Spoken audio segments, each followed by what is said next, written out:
अस्सलामुअलैकुम friends, I am Mohammad Naeem and welcome to my YouTube channel.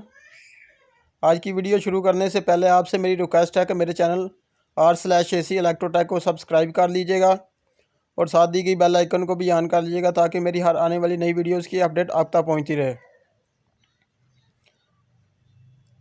आज हम जिस टॉपिक पर डिस्कस करेंगे वो है DC inverter air conditioner. DC inverter air conditioner में आने वाले जो कॉमन फॉल्ट्स है आज हम उसके बारे में डिस्कस करेंगे। ये इस तस्वीर में आप देख सकते हैं जो डीसी इन्वर्टर में सबसे ज़्यादा आने वाले फॉल्ट्स हैं वो लिस्ट है। तो आज हम इसके बारे में ब्रीफली जो है ना वो एक्सप्लेन करेंगे। सबसे पहले जो एरर आता है EEP रूम चिप एरर। ये हमारे इंडोर के पीसीबी में और आउटडोर के पीसीबी में एक आईसी लगा होता है, इसको मेमोरी आईसी भी कहते हैं। तो अगर ये फॉल्टी हो जाएगा, अगर इंडोर की पीसीबी में ये फॉल्टी हो जाएगा तो भी एरर आएगा, और अगर आउटडोर की पीसीबी में ये आईसी लगा है तो वो फॉल्टी हो जाएगा तो भी ये एरर आएगा। तो पहला एरर हो गया EEP रूम चिप एरर। दूसरा है indoor outdoor units communication error. हमारे इंडोर और आउटडोर यूनिट्स के दरमियान जो कम्युनिकेशन होता है अगर वो टूट जाए तो ये एरर आता है। तो सबसे पहले इस एरर में अगर आपके यूनिट्स पर ये एरर आ रहा है तो सबसे पहले आप चेक करें कि जो वायर्स आपने इंडोर पर कलर कोड्स के हिसाब से कनेक्ट की हैं। फॉर एग्ज़ाम्पल इंडोर पर आपने पहली वायर जो है 1 2 3 रेड येलो ब्लू कनेक्ट की है, तो आउटडोर के टर्मिनल ब्लॉक पर 1 2 3 पर भी आप रेड येलो ब्लू ही कनेक्ट करेंगे। और दूसरे नंबर पर अगर आपने कलर कोड के हिसाब से ही वायरिंग की है तो फिर भी एरर आ रहा है तो लूज़ कनेक्शन चेक कर लें। लूज़ कनेक्शन नहीं होना चाहिए। और अगर आपने वायर्स में जॉइंट्स किया है, वायर्स को जॉइंट्स करके लगाया है तो वो जॉइंट्स चेक कर लें, उसमें भी लूज़ कनेक्शन नहीं होना चाहिए। जॉइंट जो है वो लूज़ नहीं होना चाहिए। अगर फिर भी एरर आ रहा है तो फिर आपकी जो इंडोर की पीसीबी है उसमें जो कम्युनिकेशन का सर्किट लगा होता है उसमें कोई ना कोई जो कंपोनेंट्स है वो बर्न हो चुका है, फॉल्टी है, इसकी वजह से आ रहा है। और आउटडोर की पीसीबी में भी कम्युनिकेशन का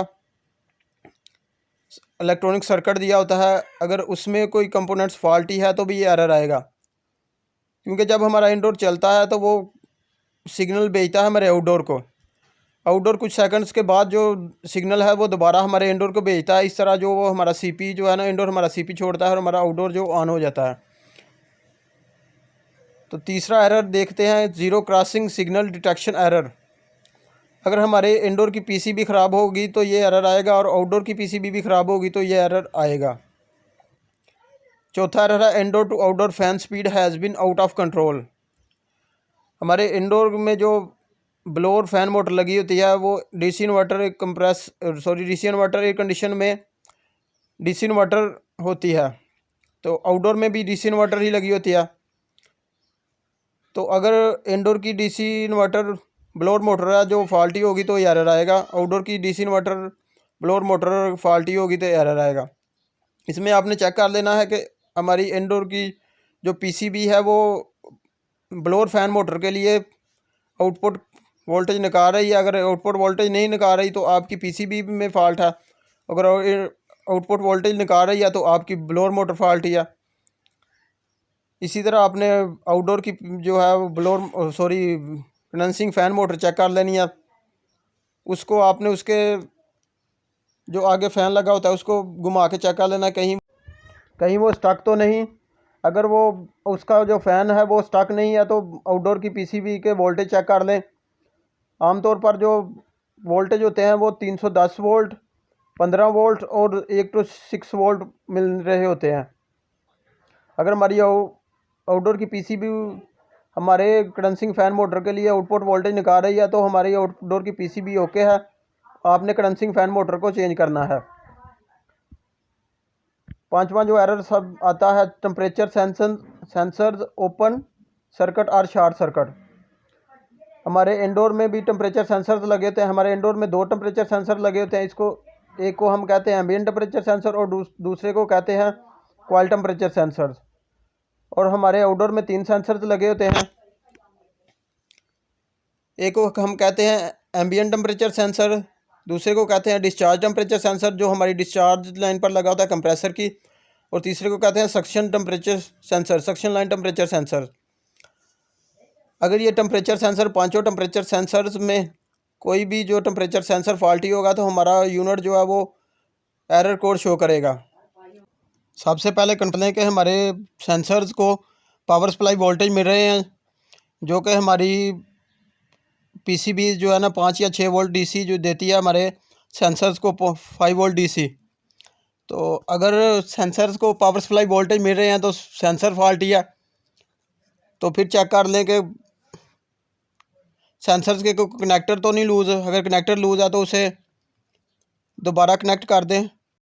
टेम्परेचर सेंसर की रेजिस्टेंस चेक करते हैं।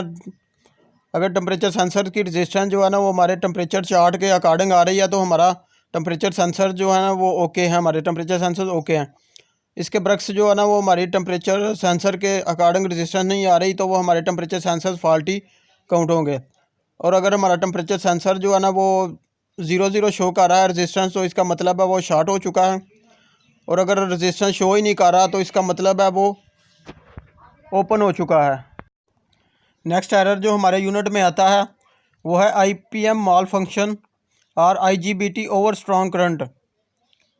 अगर ये एरर आ रहा है तो इसमें आपने चेक कर लेना है कि अपने यूनिट को ऑन करना है। यूनिट को ऑन करने के बाद कंप्रेसर चलने के पहले ही अगर हमारा जो है ना वो एरर आ रहा है तो इसका मतलब है हमारे जो आउटडोर पीसीबी में IPM लगा होता है वो फॉल्टी है।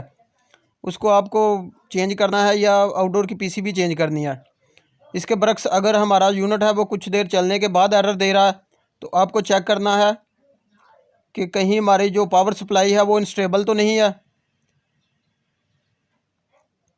पावर सप्लाई को रिपेयर करवाएं। और इसके बरक्स अगर पावर सप्लाई ओके है हमारी, तो फिर भी ये एरर आ रहा है तो आपने गैस का प्रेशर चेक करना है।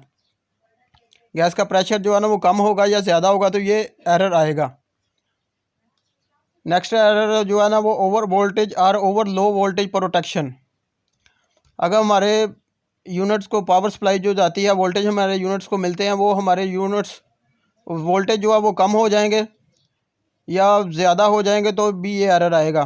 क्योंकि हमारे आउटडोर पीसीबी में जो IPM लगा होता है इंटेलिजेंट पावर मॉड्यूल, उसमें जो है ना वो प्रोटेक्शन सर्किट्स लगे होते हैं।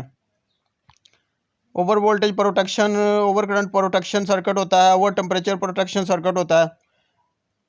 तो वो उस हिसाब से जो है ना हमारे यूनिट्स को बंद करवा देता है। नेक्स्ट जो एरर आएगा वो है high temperature protection of compressor top. जिस तरह हमारा नॉन इन्वर्टर AC में अगर गैस कम हो जाए या वोल्टेज उसको पूरे नहीं मिल रहे तो वो हीट अप होकर ट्रिप हो जाएगा। तो इसके बरक्स जो है ना ये हमारा जो इन्वर्टर कंप्रेसर होता है इसमें सर्किट्स लगा होता है। जो ओवर टेम्परेचर प्रोटेक्शन सर्किट लगा होता है वो हमारे कंप्रेसर की सेफ्टी के लिए होता है। अगर हमारा कंप्रेसर का जो टेम्परेचर अबव हो गया, अबव होने की वजह क्या है, हमारी जो पावर सप्लाई है वो इनस्टेबल होगी तो हमारे कंप्रेसर का टेम्परेचर बढ़ेगा। दूसरा, अगर हमारे यूनिट्स में गैस जो है ना वो लीक हो जाएगी तो भी हमारे जो कंप्रेसर का टेम्परेचर बढ़ेगा। तो इसमें आपने गैस लीकेज चेक कर लेनी है। अगर ये फॉल्ट आ रहा है गैस लीकेज चेक कर लें।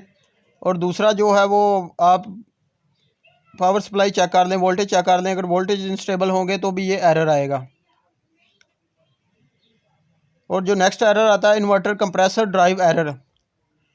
ये भी हमारा जो इन्वर्टर कंप्रेसर को वोल्टेज जाते हैं, जो हमारे इन्वर्टर कंप्रेसर को ड्राइव कराता है सर्किट, वो फॉल्टी होगा तो ये एरर आएगा। तो इसमें भी जो हमारा IPM है वो ही वोल्टेज छोड़ता है हमारे इन्वर्टर कंप्रेसर के लिए। तो अगर हमारा IPM जो ना वो फॉल्टी होगा तो ये एरर आएगा। तो ये सबसे ज़्यादा जो एरर आते हैं हमारे इन्वर्टर और कंप्रेसर्स में या इन्वर्टर एयर कंडीशनर में, तो वो एरर जो है वो मैं बयान कर चुका हूँ। तो अगर मेरी वीडियो आपको पसंद आए तो लाइक तो बनता है भाई।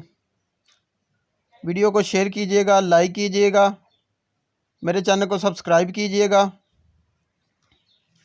Thanks for watching. Take care, bye bye, अल्लाह हाफिज़।